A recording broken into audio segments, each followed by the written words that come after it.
Hi, it's the 3x5 guy. I've resurfaced from the bunker I've been in since the election to do this broadcast. Today, I'm going to try to speak extemporaneously, not my strong point. My brain works in fits and starts. I've tried to do this broadcast twice already. This is the third try, so it's probably not going to be that great, but I'll do the best I can. Got very sick recently with the flu. Now, why did I get the flu?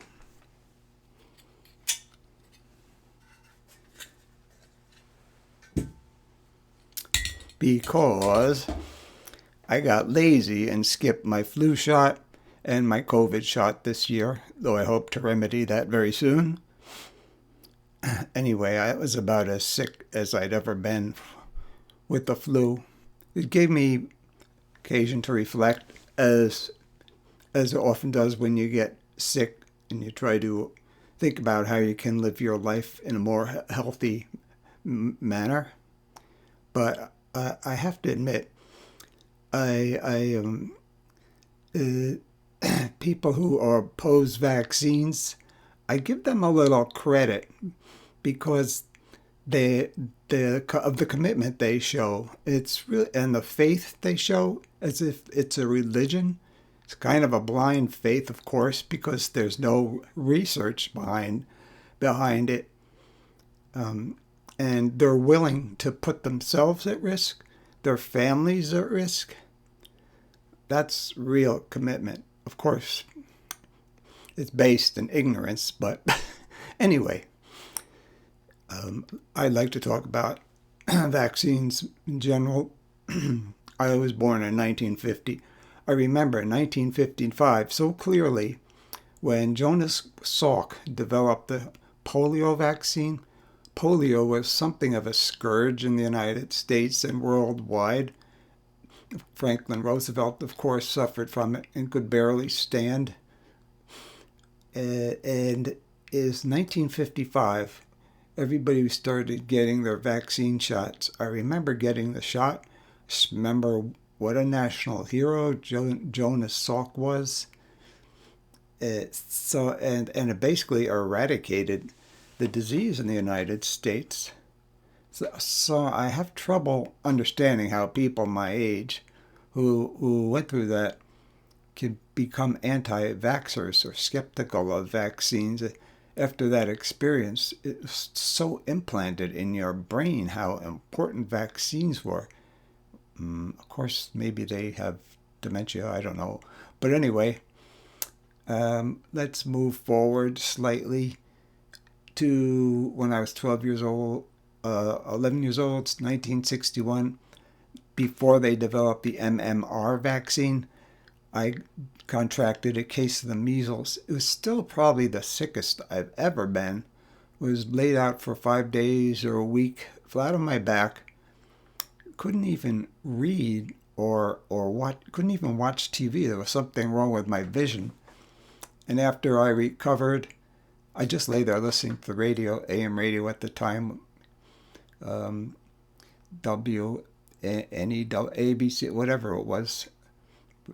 AM radio was really bad back then. Rock and roll was so limited. But anyway, it's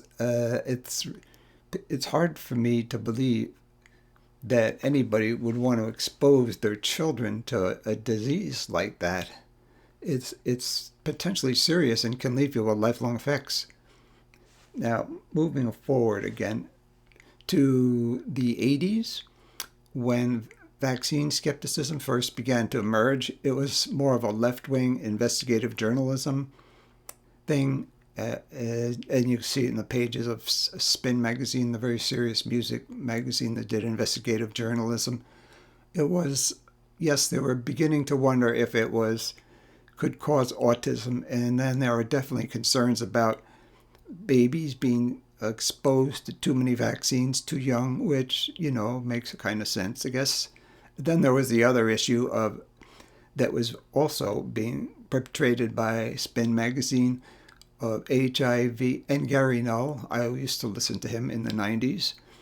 And Gary Null a Spin magazine before I heard from Gary Null, was that HIV was not caused by a virus, that it was more of a systemic breakdown from serious partying lifestyle. I won't go into the specifics, especially regarding sex, because they're too graphic.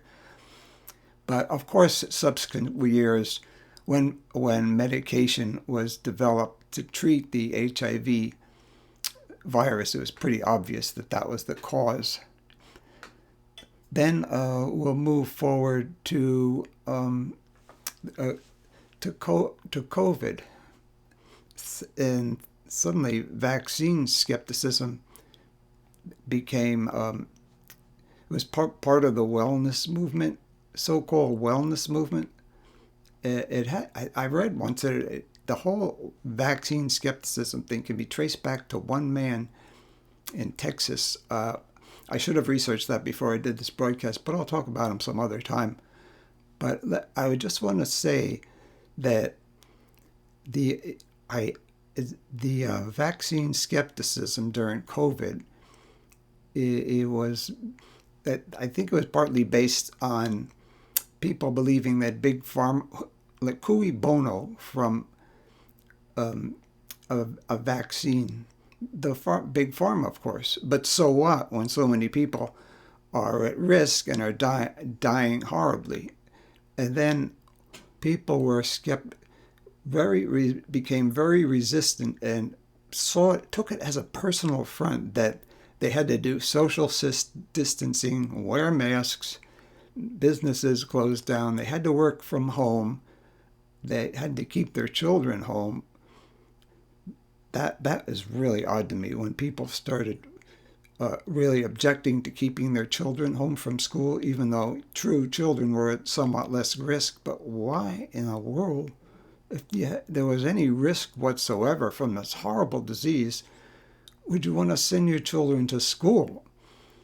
One of my theories is that a lot of people weren't really exposed to COVID at its worst. They may not actually have known anybody who had it and died. Hard to believe, but that may be.